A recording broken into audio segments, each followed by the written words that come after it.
Les amis, j'espère que vous allez bien et que vous avez passé une excellente journée, bien sûr, une excellente soirée footballistique. Bon, bah, plusieurs matchs il y a eu plusieurs matchs ce soir. Et j'ai bien sûr regardé le match de Coupe de France qui opposait le Paris Saint-Germain face à Brest, hein, parce que on sait qu'ils se sont déjà vus deux fois, une ou deux fois. Ça a été un beau match. Donc, je voulais voir. Bien sûr, il y avait la Coupe du Roi, mais qui doit être pas mal, mais du coup, je joue un peu plus tard, donc j'ai préféré regardez mon équipe, bien sûr, qui est le PSG. Donc, mais avant toute chose, comme d'habitude, hein, n'hésitez pas à liker, à commenter, à partager si c'est pas encore fait. Abonnez-vous, les gars, abonnez-vous en masse et cliquez sur la petite cloche en bas à droite pour avoir toutes les notifications une fois que je mettrai une vidéo en ligne. Ok, les amis? Bon, bah écoutez, franchement, je vous cache pas, on gagne 3-1, il n'y a pas de souci. PSG gagne 3-1 contre Brest. Où Brest ont joué à 10 à la. Laissez-moi voir ça tout de suite à partir de la 69e minute. Ça veut dire qu'ils ont joué un peu plus de 20 minutes.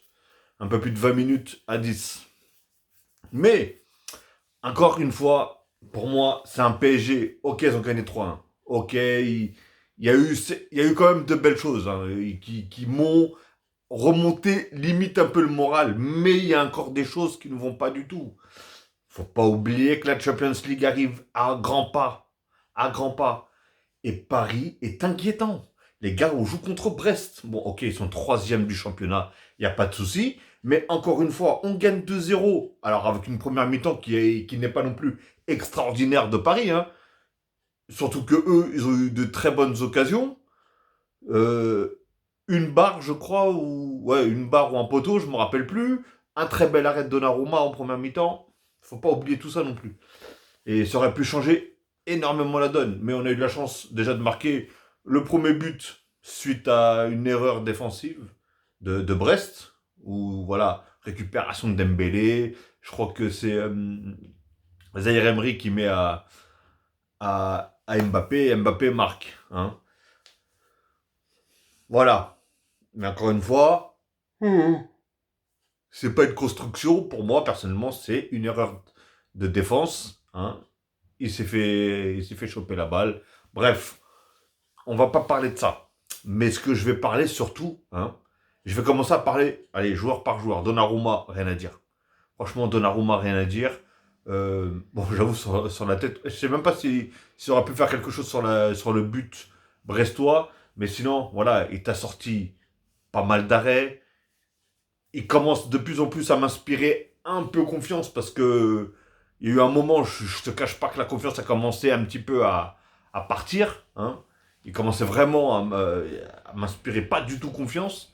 Et là, il commence à faire des petites sorties, on voit qu'il est plus à l'aise, qu'il bloque les balles et non pas qu'il les rejette à chaque fois, etc. Et il te fait des sacrés arrêts. Hein. On sait que sur sa ligne, voilà, il est très très fort, très très grand, très très fort. Il est très rapide aussi, etc., etc. Donc, franchement, voilà, Donnarumma, bon match. Après, on a qui? On va passer par Beraldo. Bah, Beraldo, encore une fois, je peux pas le. C'est un joueur, il vient à peine d'arriver. Il est très jeune. Donc, et en plus, il joue pas à son poste. Parce que lui, il est vraiment dans l'axe. Et là, il se retrouve à gauche. Et on voit qu'il est un peu perdu. Des fois, je le retrouvais, surtout en deuxième mi-temps, je le retrouvais devant. Je sais pas ce qu'il faisait. Il se prenait pour Nuno Mendes ou je sais pas. Mais non, gars, reste derrière. Reste derrière. Parce que contre une grosse équipe, tu peux pas te permettre de faire ça. Surtout que déjà, du côté gauche, t'as Barcola et Mbappé qui toujours vient sur la gauche. D'ailleurs, je vais en parler de ça. Hein, parce que ça commence à bien faire. Hein. Je comprends pas. Luis Enrique, c'est bien beau, tu veux mettre Mbappé en neuf. Mais je vais en venir après. Donc voilà. Je peux même pas le noter comme il s'appelle Beraldo parce que voilà. Je peux pas dire qu'il a fait un grand match, je peux pas dire qu'il a fait un mauvais match. Voilà, c'est. On va dire qu'il est dans la moyenne. Danilo Pereira. Danilo Pereira. Le mec, il marque, il défend. Aujourd'hui, ça a été un guerrier. Il a sauvé un ou deux buts. Il a toujours été là, sur les joueurs, etc., etc. Franchement, trop fort. Franchement, lui, voilà, on peut me dire tout ce qu'on veut, mais il est tout le temps là. 80, allez, 98% des matchs, il est là. Et franchement, il occupe à la perfection la défense. Il y a un mais, non pas pour lui, mais pour le joueur suivant, Marquinhos. Marquinhos, je t'ai toujours défendu. Je t'aime, Marquinhos. Mais là, mon pote, je sais pas ce que t'as, mais t'es aux oubliettes. Ce que fait Danilo en ce moment, c'est ce que toi, tu faisais. Aujourd'hui, il n'y a pas de Danilo, on s'en mange. On s'en mange je sais pas combien. Je te cache pas, on s'en mange je sais pas combien. Parce que tu te fais trop vite éliminer. T'étais à chaque fois à l'ouest, etc., etc. Même sur le but de la tête, à la base, c'est toi. C'est ton joueur. Hein. C'est ton joueur, le neuf. C'est pas le joueur du voisin. Surtout qu'il est au deuxième poteau. Donc, tu vois, encore, il y a Hakimi qui est venu. Mais à la base, c'est toi. Et je sais pas pourquoi. On dirait que t'arrives plus à te positionner. On dirait que t'arrives plus à rien faire. Franchement, toi, par contre, à différence de Donnarumma, tu m'inspirais confiance avant. Aujourd'hui, je n'ai plus du tout. Et pourtant, j'ai beau essayer de te défendre à chaque match, essayer de trouver des excuses, patati patata. Mais non, rien. Là, aujourd'hui, là, tu m'as prouvé que t'étais pas bon du tout, en fait. Actuellement, en tout cas, t'es pas dedans, mec. T'es pas du tout dedans. Donc voilà, Marquinhos pour moi à côté de son match. Et ça devient trop souvent. Malheureusement, ça devient trop souvent. Et encore une fois, je le répète, la Champions League arrive à grands pas. Il faut une défense des guerriers. Il est où le Marquinhos à chaque fois il sauvait une balle, il était là, point serré. À chaque fois qu'il était là, il contrait des joueurs, il était là. Ah, on voyait. Là, mon gars, on dirait un campeur, mon gars. Viens avec des claquettes, non? Viens avec une tente Quechua aussi, ou je sais pas moi. Incroyable, incroyable. J'ai vu Danilo à un moment, il sauve, parce que tu t'es fait éliminer. Donc Danilo, il arrive, il met la cuisse, c'est lui qui sauve la frappe, et elle passe du coup au-dessus de la, au-dessus des buts. Mais même lui, il est là, il met ses mains comme ça, il se dit, oh, attends. Lui-même, il doit se dire, je suis tout seul en défense, ou c'est comment en fait? C'est moi qui dois tout faire. Et en plus, le gars Danilo, il marque. Il marque derrière. Bah, vas-y. Franchement, là, Marquinhos, je sais pas ce que tu fais, mais reviens, hein. Reviens un peu sur terre, je sais pas moi. Prends une caipirinha brésilienne, Brésil, ou je sais pas quoi, moi, mon gars, putain. Franchement, c'est incroyable. Donc, pour moi, Marquinhos, il est passé à côté de son match. Hakimi, je l'ai pas trouvé foufou. Hein. On a vu qu'ils voulaient reprendre des espèces de connexions avec Dembélé, comme ils avaient tendance à faire, etc. Mais c'était pas ça. La connexion, elle n'était pas en Wi-Fi. Elle n'était pas en Wi-Fi, la connexion. Mais ça va venir, ça va arriver. Voilà.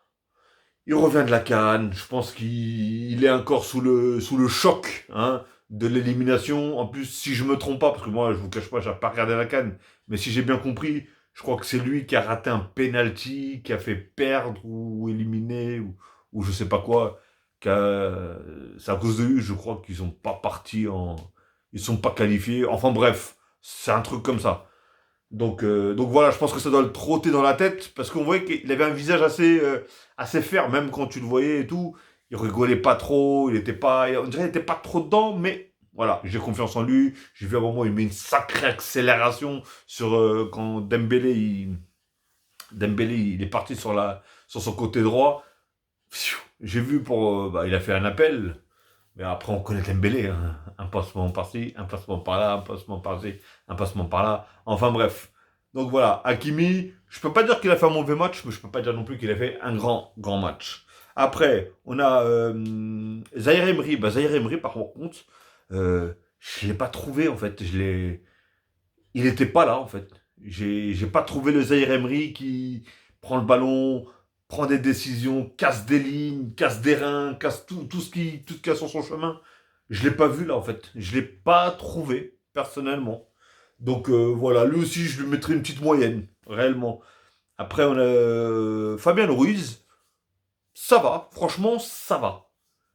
Je l'ai déjà vu beaucoup plus mauvais que ça, hein, je peux vous le dire. Hein. Vraiment beaucoup plus mauvais que ça. Donc lui aussi, je lui mettrais allez, une certaine moyenne. Vitinha, par contre, j'ai bien aimé. Vitinha, il était partout. Il courait partout. Il faisait beaucoup d'appels de balles. Il frappait beaucoup. Hein. Ça devient rare au PSG, mais aujourd'hui, certes, beaucoup ont osé, même si malheureusement c'était pas cadré, mais on a vu des Hakimi qui mettaient des pralines, on a vu des Vitinha qui ont souvent tiré, même d'ailleurs, à un moment il a mis un bel enroulé, je pensais qu'elle était dedans, mais elle n'a pas fini dedans, donc, mais voilà, en tout cas il a fait de belles choses, je trouve Vitinha, bien souvent je l'ai critiqué, mais là je suis obligé de dire la vérité, d'être objectif, et pour moi il a fait un bon match. Après, on a qui d'autre? On a, je regarde mon téléphone, là, c'est pour ça. On a, de l'autre côté, Dembélé. Bah, Dembélé, je l'ai pas trouvé très en jambes, hein. En fait, j'ai trouvé que c'est ce qu'il arrivait d'habitude. Aujourd'hui, il n'était pas non plus, ça éliminait pas assez comme il fait d'habitude, hein, ou est-ce que d'habitude, on connaît, hein, il est là avec ses crochets, tu sais même pas s'il va tirer du pied droit, du pied gauche, etc. Et là, non, je l'ai pas trouvé, surtout qu'il a raté deux bonnes occasions où il a encore tiré. Je crois qu'il s'est tiré une fois sur le pied. Une deuxième fois, je crois qu'il a fait une passe au gardien. Mais, euh, mais voilà. En tout cas, limite, je l'ai trouvé mieux. Parce qu'à un moment, il a changé d'aile. Et il est parti à gauche. Alors, est-ce que non plus, il a pas voulu trop forcer? C'est ce que je me suis peut-être dit aussi. Il n'a pas voulu trop forcer parce qu'apparemment, il n'avait pas joué déjà pendant un petit moment parce qu'il avait une espèce de gêne, je crois, à la cuisse, si je me trompe pas. Et est-ce il a peut-être pas voulu forcer ou quoi que ce soit? Je sais pas du tout. Donc, on verra. Franchement, je verrai en Champions League. Lui aussi, je vais lui mettre une petite moyenne. Franchement, même franchement, il a fait de. Quand je vous dis, il est parti à gauche. J'ai l'impression qu'ils sont tous forts à gauche en fait. On est une équipe.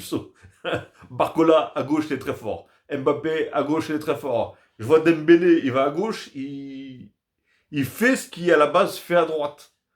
Donc c'est complètement fou, c'est complètement dingue. Donc voilà, Dembélé, allez, je lui mettrai une petite moyenne quand même, hein. Faut dire ce qui est. Après, on a. Je vais finir par l'autre, hein, après. Bah, Mbappé, voilà. Mbappé, Barcola, je vais dire en même temps. Mbappé, j'ai trouvé en jambes. Ça faisait très longtemps. Il y avait même un moment où il commençait vraiment à m'inquiéter. Parce que j'avais l'impression que ses dribbles ne passaient plus. Sa vitesse, il avait du mal à éliminer en vitesse. Etc. Je me suis dit, il a pris du poids. Qu'est-ce qui lui arrive en fait? Il n'arrivait plus du tout en fait. C'était craignos. Et là aujourd'hui, on a vu que voilà. Après, on connaît Mbappé. Le trois quarts du temps, ou est-ce que quand il y a des espaces, il est quand même là, hein. Il a une certaine facilité pour accélérer ce coup de rein qu'il a pour partir et pour dévorer les couloirs et dévorer les espaces. Ouais, on peut pas lui enlever tout ça. Mais il y a un seul défaut, c'est que, voilà, j'ai toujours dit, en neuf, je sais pas, on peut même pas le noter en tant que neuf, il est jamais en neuf. Personnellement, il est jamais en neuf. On peut me dire tout ce qu'on veut, hein. Parce que quand je voyais des Barcola ou des Dembélé qui étaient sur les côtés pour trouver leur neuf, bah il était jamais là. Il était sur les pattes de Barcola à chaque fois. Et je voyais du coup Barcola qui descendait énormément.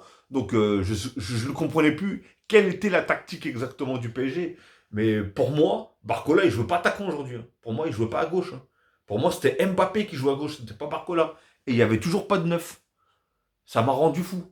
Franchement, ça m'a rendu fou. Mais voilà, en tout cas, il a marqué son but. Il a quand même pas mal tenté. Mais le problème, c'est ça, c'est qu'il veut tellement aspirer les ballons.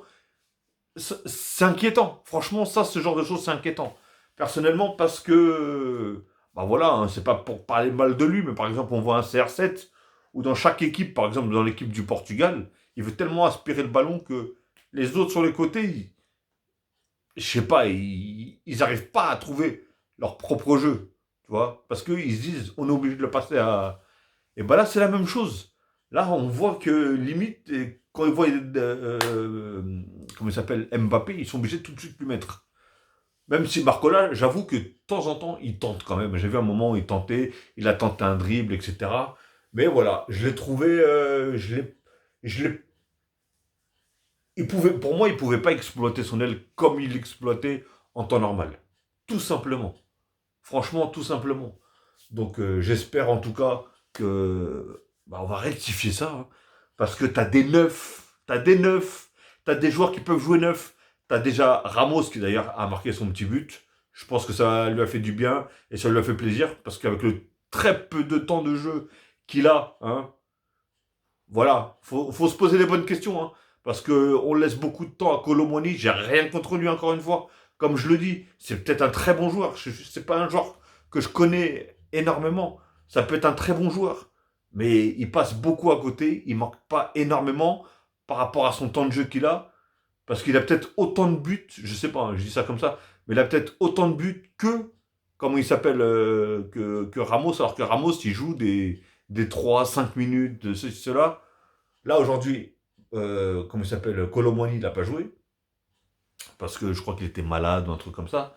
Mais bon, voilà. En tout cas, ça a permis à Ramos de rentrer un petit peu. Et le pire de tout, c'est que lui, c'est un vrai neuf. Hein, on est d'accord. C'est un vrai neuf. Comme il s'appelle euh, Luis Enrique, il te l'a mis côté gauche pour laisser Mbappé en avant-centre. Mais il a un problème, ce joueur-là. Il a un problème, ce coach. Franchement, il a un problème. Déjà, j'ai même pas compris comment ça se fait qu'il a pas sorti Mbappé. Hein. Quand Mbappé, il s'est pris la grosse faute, là. Franchement, déjà, je croyais que, ça y est, c'était cuit. Hein. Quand j'ai vu sa cheville, comment elle a tourné, j'ai dit, waouh, heureusement qu'il a une cheville élastique. Hein. Réellement, il a une telle flexibilité au niveau de la cheville. C'est incroyable. Franchement, incroyable. Parce qu'il n'y en a pas beaucoup qui se remettraient de cette faute. Hein. D'ailleurs, il y a eu un carton rouge qui est... Enfin, deuxième jaune en plus. Pour moi, c'est même limite rouge. Hein. Ça, directement rouge. Hein. Mais là, il lui a mis un jaune. Ça fait deuxième jaune. Un rouge. Même lui, je pense qu'il a pas chipoté. Parce que le pire, c'est qu'il venait de faire une faute juste avant, qui était déjà grossière. Où est-ce qu'il aurait pu se prendre un carton jaune? Et 20 secondes après, il refait exactement là. Encore pire. Mon gars, t'es bête ou quoi? T'es bête ou quoi? Mais bon, bref. En tout cas, voilà. Et ça, c'est par rapport au coup de rein d'Mbappé. On sait que quand il part, t'es obligé de l'arrêter tout de suite. Sinon, c'est mort. Une fois qu'il est parti, une fois qu'il est lancé, le mec, c'est un cheval de course. Hein. Ah ouais, que tu le veuilles ou pas, c'est un cheval de course. Donc voilà. Mais en tout cas, c'est le seul truc que je reproche, c'est ça. C'est que le fait qu'il joue pas en neuf. On a des numéros 9, mais l'autre, il préfère te le mettre à gauche, le numéro 9. À un moment, il te sort Barcola pour mettre qui? Ougarté. Comme s'il n'y avait pas déjà assez de milieu. À un moment, il y avait Fabien Ruiz, Vitinha, Zaire Emery, Ougarté. Il fait déjà rentrer Asensio. Il n'y avait que des milieux. Il n'y avait que des milieux. Après, Asensio, bon, il joue plus. On sait qu'il joue plus en attaque, mais. Donc voilà, en tout cas, la qualification, elle est là, mais je suis pas satisfait à 100%. Personnellement, je sais, c'est mon équipe, donc j'ai le droit d'être dur avec certains joueurs, j'ai le droit j'ai le droit de pas être content de ce que je vois, en fait, de certaines choses que je vois. Donc, il y a des belles choses, comme j'ai dit, il y a vraiment des belles choses, mais il y a des très mauvaises choses on joue contre Brest, on a joué contre un Brest qui était un petit peu moins que d'habitude, j'ai trouvé. Mais en Ligue des Champions, les gars, c'est ce qu'on veut gagner. Hein. En Ligue des Champions, ça sera pas Brest contre qui on va jouer, les gars. Ça sera plus élevé. Même si la Real Sociedad, je sais pas ce que ça vaut, d'après ce que j'ai compris, c'était pas non plus, c'est pas la folie non plus, la Real Sociedad. Mais voilà. En tout cas, c'est, je crois, une équipe qui joue beaucoup en possession, etc. Donc, on verra bien ce que ça va donner. De toute façon, il y a encore un match, je crois, ce week-end. Donc on va voir ce que ça va donner. Tout simplement. Ok, les amis. Bon, bah écoutez, en tout cas, ici c'est Paris. On a gagné. On passe au prochain tour de la Coupe de France. Maintenant, on va penser déjà à ce week-end, au prochain match de championnat. Et bien sûr, avant de penser à la Champions League. Ok, les amis. Bon, bah écoutez, je vais vous souhaiter en tout cas une très très bonne soirée ou une très bonne journée. Tout dépendra de l'heure que vous allez regarder cette vidéo. Et je vous dis bah, à la prochaine, les amis. Prenez soin de vous et prenez soin des vôtres. Ciao!